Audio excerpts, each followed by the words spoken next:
Welcome to Keep Hustling, where we are going past the why to get to the how.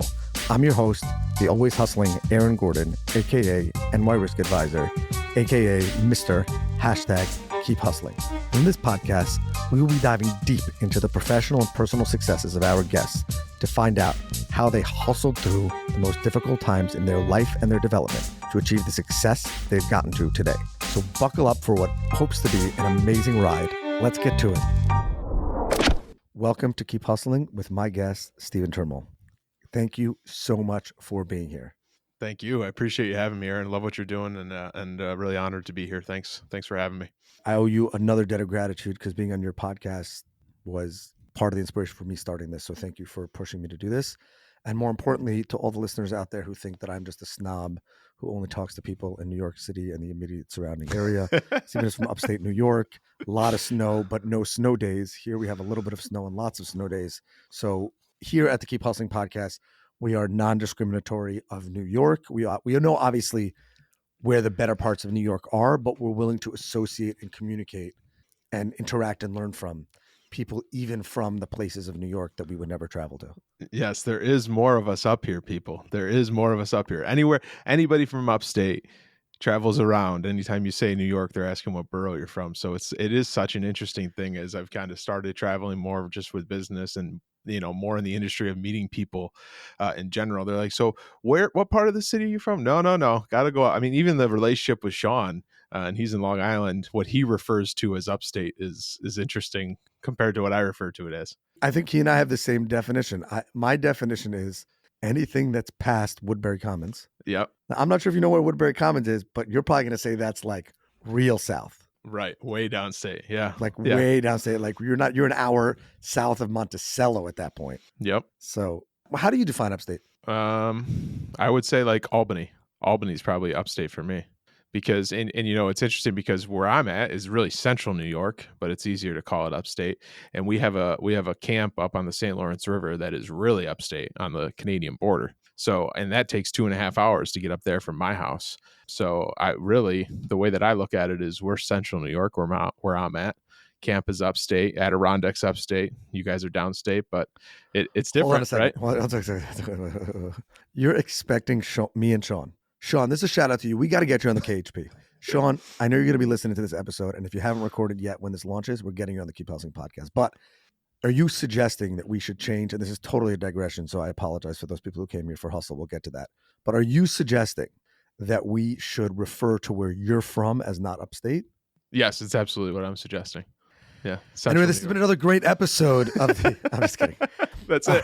But I really want to get into community and kind of how your hustle, because I'm inspired by it. I know that you started your own business and you're killing it. And not just because I hope everyone who's watching on YouTube or seeing the content here, guys, check it out. It's orange and orange. And it's, probably for him, it's for the Mets. For me, it's for the Knicks, but like whatever, it's all good. Or the Syracuse Orangemen, where my mother's from. By the way, my mother's from upstate. So like Syracuse, Is that upstate enough for you? Syracuse is central New York. Syracuse is only 40 minutes west of me. So it's so, my mother would say that she's from upstate. Okay. And she knows a lot more than you. And that's what we have to say about that. Oh, I'm sure. That's 100%. That's it. If my mother says it, it goes. So I want to jump right in, or maybe after that digression, we could jump right in. Tell us, what do we need to know about your upbringing that led you to your hustle, starting your business, where you are today, kind of where you're at? Our listeners are not just insurance people, so I know your story in the insurance industry, but kind of your overall story is super inspirational to me. So yeah. So I grew up in an entrepreneurial family, specifically insurance. So the name of my agency is T5 Insurance. It stands for my last name, Turnbull, and fifth generation agent in my family. So my father and uncle have an agency in town that I joined in 2016 when I graduated from college. I worked there for 6.5 years and started T5 in May of 22.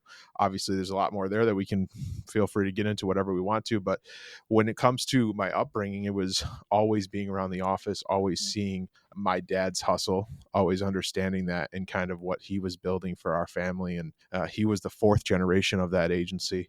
And so, kind of seeing him work through the transition. I don't really remember my grandfather much. He was young or I was young when he passed away. But, I grew up in the office. I grew up snow days, sick days, if I didn't feel good enough to go to school, I was going to the office with dad. And, Me and too. I appreciated that, and kind of, grew up around that environment. So when I graduated high school, I went to a local community college. It was interesting is when I went to the local community college, everybody says, oh, you probably, worked part-time in the agency. I never worked in the agency for whatever reason. Until I was 100% in full time. So I went to community college Except for the locally. slave labor when you were sick. Correct. Okay, Yes. just Except for making the, sure. yeah. Except for the slave Eh, labor. Yeah, except for the slave labor filing whenever I was sick for hours on end. But so I went to the community college. I went to Rochester, New York, which I would call Western New York. And I went to St. John Fisher College for 2 years to finish my bachelor's, and then came home. I graduated on a Friday and started in the agency on Monday.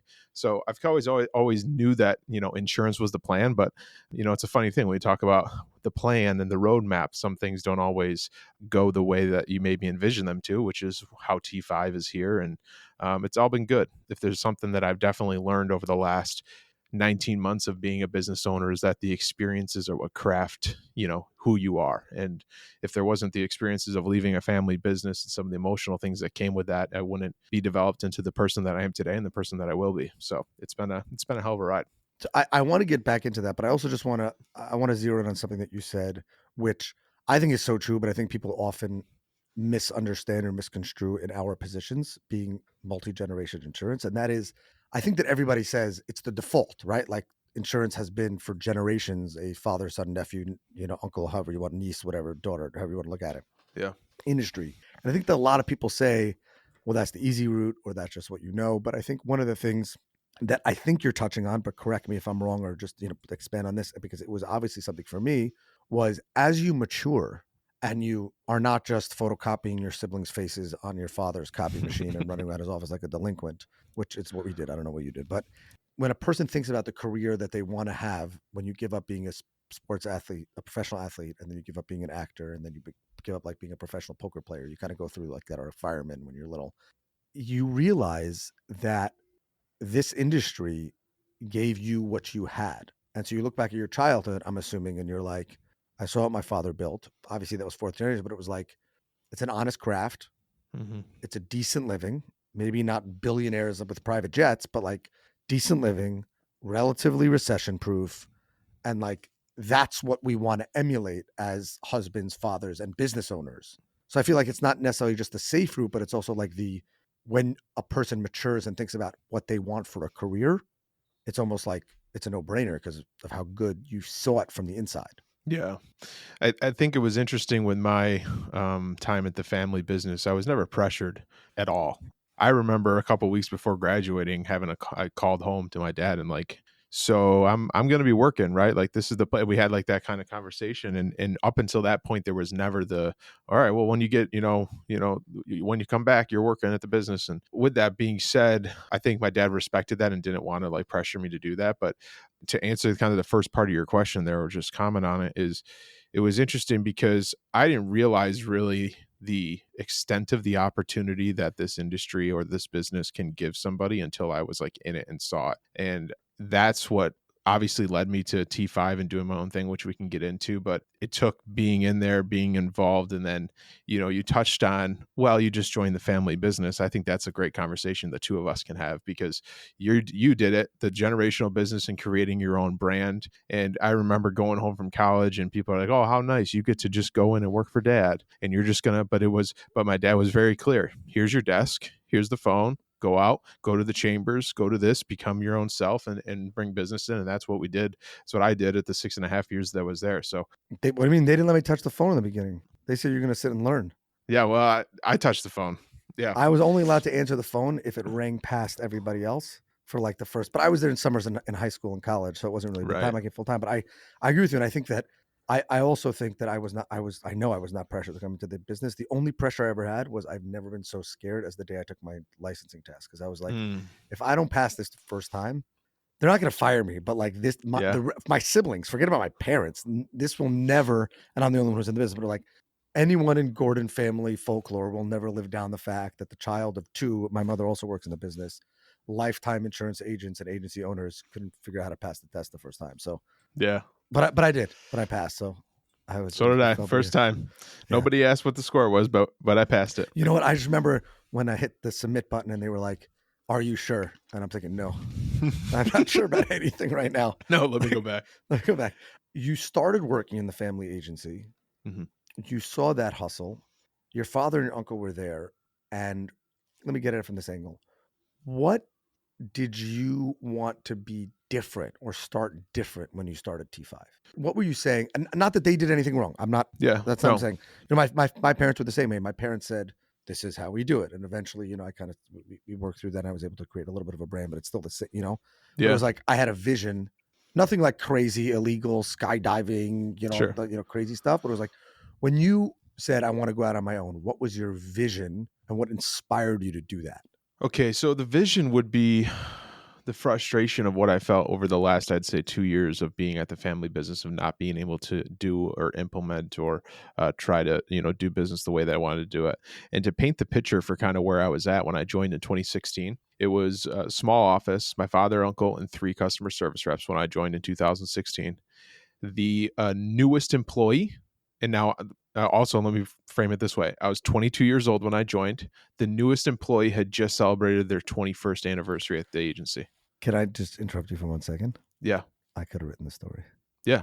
Exactly the same. It's crazy. I've learned how many connections I've started to make over the last 2 years in our great industry. How many people have this similar story like this? Well, you know what's crazy about that is like, and then you realize that these are the people that like when you photocopied your face, right? You were 22, they were there for 21 years. That means when you were Yeah. 4 Mm-hmm. and unplugging their phones or doing whatever, distracting them Yeah. from working or stealing their rubber bands, like these are the staff. But that's it for another time. Yeah. So there was obviously the challenges that we all know that come with that, turning the ship around, trying to do, updated things. Like, why does 4 tabs on our website say under construction? How do we talk about that? And like, all these different things. And I've found there's really no way to tell the story without being completely candid. I'm fine being candid. My father and uncle were 50-50 partners. And I learned as I got more serious and into the business and got more involved that the partnership was not just a partnership, it was just family. And we're in this together and we're going to all do this together. But I noticed that my dad was rowing the boat a little harder. And I started to try to be vocal about that and try to make some changes. And that's what led for me saying, I think I got to do this on my own. So it was a combination of frustrations. And like you said, there's no right way or wrong way of doing business. But what has been, as coming up on 2 years of T5, what has been incredible is how different I'm building everything than it was at my family agency. And again, no right or wrong. There's just different ways to do it, right? I assume that you're referring a lot to technology and Yeah. processes. Yeah. But I'm saying I assume that the vision, meaning what you saw there of a business that lasted into its 5th generation, Mm-hmm. the ethos or the community involvement or the things like that, I assume is what inspired you not to leave the industry, but to do it your way. Yeah. 100%. Yep. 100%. What was that? Okay, we've made a few people cry. You're not going to cry, but I got to ask you, what was that like, man? What was that like? It was the worst thing I've ever experienced. I'll be completely honest. It was the night that I left, sitting across the conference room table, telling my dad, I can't do this anymore. I'm going to do my own thing, was the hardest thing I've ever been through. And I think it'll probably be the hardest thing I've ever been through. He was Can I ask emotional. you what I he was said? emotional. Just blank stare. He understood. And I think there was a lot, that he just didn't want to, he expected it. We had the conversation that it was coming if X, Y, and Z didn't happen. But I think there was just a lot of him not wanting to believe that it would happen. And, when you're partners, you can only do so much. You can't do 100% of things. You can't change 100%. You can't make another partner do something. And yeah, I mean, again, being completely transparent, it was the hardest day of my life. And it still Was your is. uncle there? Yeah. Yep. So you sat in Yep. the conference room with the 2 of them. Sat in the conference room with the 2 of them. I said, it's been years at this point of trying to do different things and get different things, and I felt ignored with stuff, and I was going to do my own thing, and it didn't end well, and I unfortunately don't have a relationship with most of my family anymore over Yep. this. And the good thing is I have a relationship, with my parents and my sister and my close family and stuff like that. But things have definitely been different. I'm not going to sit here and lie. And I think that's important because, there may be somebody that's listening to this in that same situation. And I wish that when I was in the situation, I kind of had that. That's what I love about podcasting. I love about what you're doing, about the stories you're sharing, because it's the relatability, of anybody that might be in that situation listening. No, 100%. And thank you for sharing that. But it's like, I don't think that there's anybody who's very successful who doesn't have a moment where they're like, that was the hardest thing ever. Yeah. And let's take health aside, just for, let's take personal health and immediate relative health aside from being the hardest thing ever. But like, we see the success. Like, I know that 25 years from now, you and I will not be in upstate New York or central New York or any place like that. We'll either be hopefully somewhere warm on a vacation, like semi-retired, doing what everyone else does in this industry, which is say they never retire, but play golf in Florida for a couple months a year with an alcoholic beverage. And like, the story of T5 will be there. And so many people will not know at that moment, looking at Stephen in that moment. You know what I'm saying? Yeah. Yeah. Of like, for sure. Wow, I know there's a story, but like, it started from such a difficult, and I think it's incredible to me that you didn't take the easy route. And there were two easy routes: stay or do something else. Yep. That's incredible to me. It's incredible to me that I know someone who literally said, this is my dream, this is my vision, and this is how I'm going to get there. And literally took the hardest of the three options. Yeah. I just kept reminding myself there's a reason the flight attendants tell you to put your mask on before helping others. And it got to a point where, I left the agency and started scratch 4 months before my wedding. And I'm not even, this is not a couples therapy podcast. We are not, we are not getting into that. Yeah. Well, my point is there could have always been after the wedding. And I got that. A ton of my friends, why are you doing this before the wedding?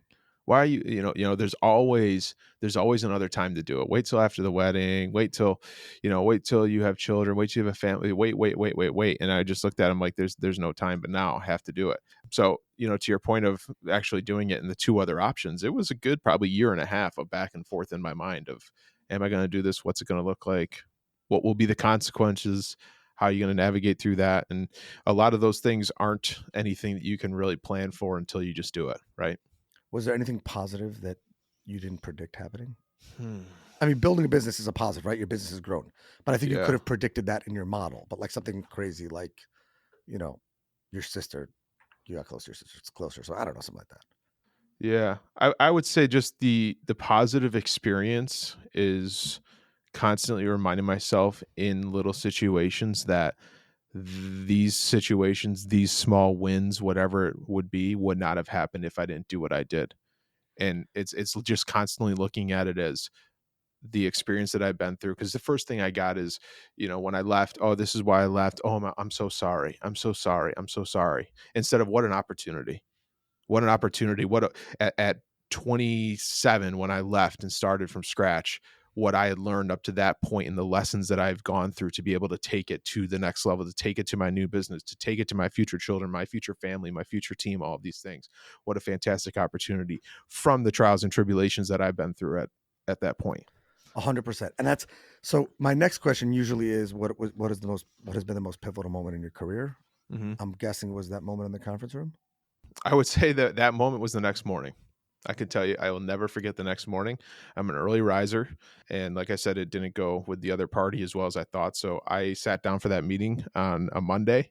And my plan was to give him a month, just say, hey, Steven's doing something else. And this is it. I was packed up and no longer employed there within 2 hours. And so I woke up the next day. Like that. I woke up and it was nothing to do with my father, but I woke up the next day.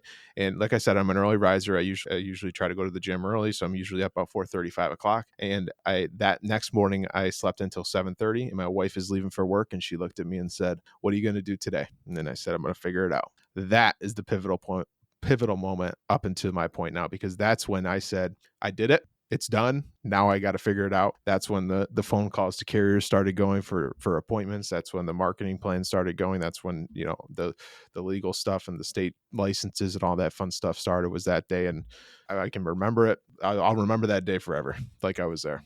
Okay. First of all, I'm happy you didn't go to the gym the next day because I would have thought that you were a complete psychopath. So I'm glad. No. I'm glad that you didn't wake up at 4 a.m. and go to the gym the next day because I would have been very, very, very concerned about you as a person and a friend. So I'm glad that Yeah, I that didn't really happen. sleep. I didn't really sleep much. That's that why I'm night, just so. making it like, yeah. And then it was horrible. And then I got up the next day, David Goggins style. I did Yeah, right. fourth, and I said, you know what? Did 100 miles. If I'm not going to go to the office, I'm going to run until I have an office. So I'm glad that at least I know that you have a soul. So what did you do?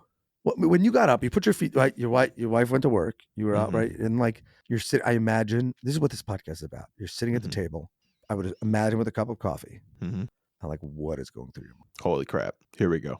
But here we go, game time, or what did I just do? Here we go, game time. I didn't look back. I still haven't looked back. I can't really answer why that is. I think the just experiences and the small wins that I've had in my journey of starting everything, there's been plenty that has reminded me that I did the right thing. So it was and always has been, here we go, game time. And that's what I did. We have this little front porch room that was closed off as a 3-season porch. And the prior what's a 3-season porch? I'm from New York City. Okay, so you can't technically use it in the winter because there's not heat in it. So you could use it summer, fall, spring, but you don't really want to use it in the winter. We have heard heat it here, folks. First, a 3-season porch. This is where we're at. Yeah. So the prior owner was a contractor, so he had large shelving around there. So I set up my computer on the top of the shelving and had 2 TV trays underneath it where my mouse and my keyboard went. And I had that set up for probably 2.5, 3 months. And then I got an office space, and it's brick by brick. And I think a lot of it up until now, and coming on our 20th month, has been, as entrepreneurs and high performers and hustlers that we are, you're always in our head. Are we doing enough? Are we doing good enough? Are we going fast enough? Are all these things? And it's like, you got to remind ourselves that I'm off of the TV trays, right? I have a new office space that I'm in right now. I'm on this podcast with you, like all these things that have your brick by brick mentality to just keep moving forward. So, and I think the other thing that's super important there is you didn't say, as entrepreneurs, we look and we say that did I make a mistake? Yeah. Real keep hustling. Really what this is about is not saying I made a mistake, because one of the trademarks of this podcast is if you honestly keep moving forward, you never make a mistake. There are opportunities to learn, which is what you're saying. But you said, you look back and you say, yeah, I'm not on two TV trays in the 3-season porch. I guess thankfully a winter didn't come before you got out of there. It was May. It was May when I left, so I had several months to figure it out. That was part of the plan, was I have a 3-season porch, so I got to make sure that I can utilize the season. You got me. That's why I really had to do it when I did. That's why I couldn't wait till after the wedding. The wedding, exactly. The wedding would have messed with the season. But it's really like, as an entrepreneur, and especially the young entrepreneurs that are listening right now, or if you're contemplating making a big move for your career, and it doesn't have to be starting something, having but it's just that hustle. It's so important, I feel like, not to say, did I make the right decision? Because there's no room for that. It's, did I do enough, or am I doing this the right way? But if as you were saying that, I was thinking my favorite line that my rabbi always tells us, his young congregation, over and over again, not to get too spiritual or religious here, but I think you'll appreciate this, is the way you know if you're doing something the right way and for the right reasons is when you see that you have that level of success and growth, and God grants you that privilege of continuing that. Meaning, if you did it for the wrong reasons, there would be a big X that somehow hit you in the face. But it's like, or not. But it's like, if you are scared about doing something and you want it, and you look back 20 months and you say, did I do it for the right reasons?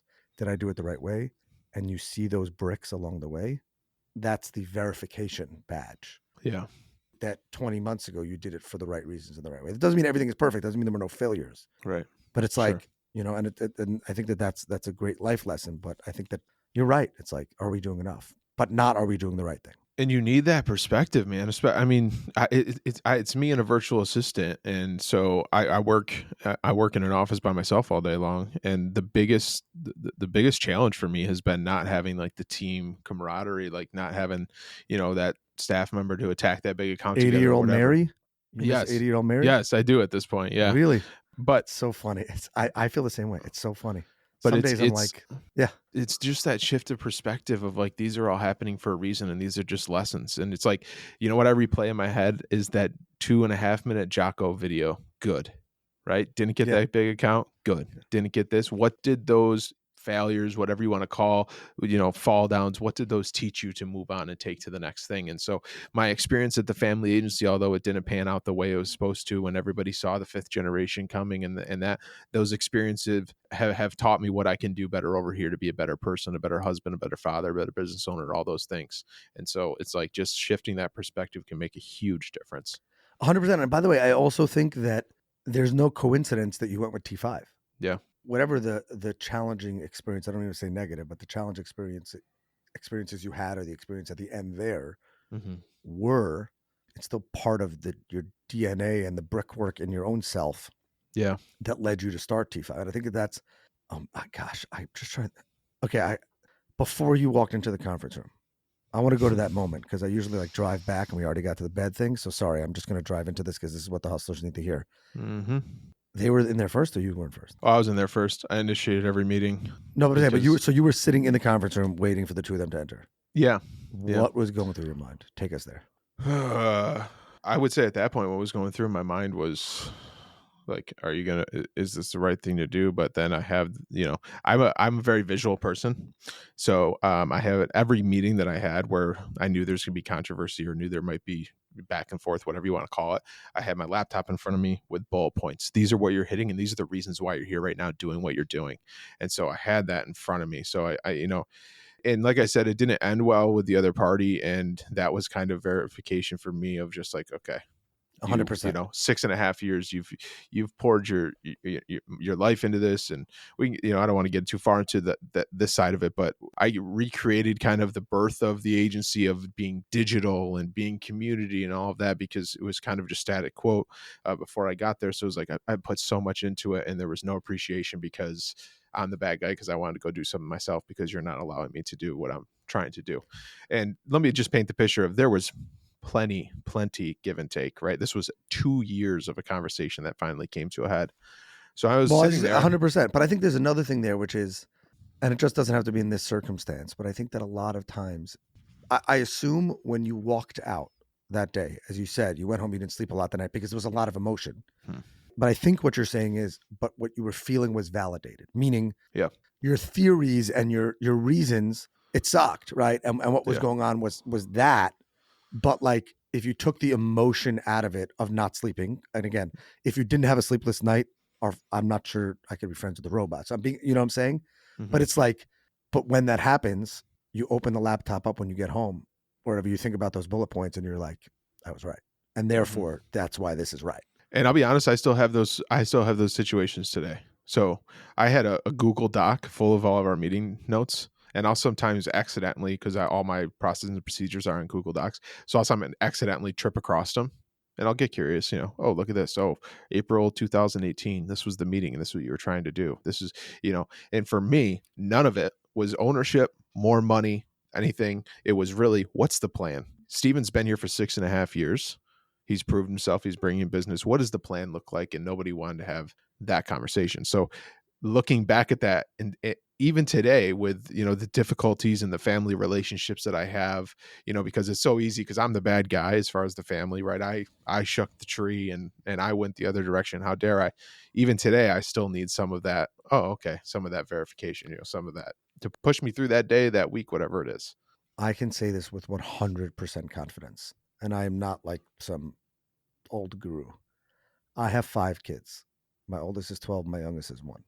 I wish I would have had some of those notes, not necessarily of conflict, but like, please don't delete the Google Drive. No, it's the best thing ever. I'm actually shocked that you don't have some of those bullet points like on the wall behind you. Some of your like favorite bullet points of like things you wanted to build. Well, I did have several of them bullet pointed on my phone background for about 4 months after I left. That's true. So I know the personality. I got you. So it's like, but it's like when T5 is 25 or 30, or when it might be T6 coming up the ranks, it's going to be like, it's going to be awesome when T6 is around.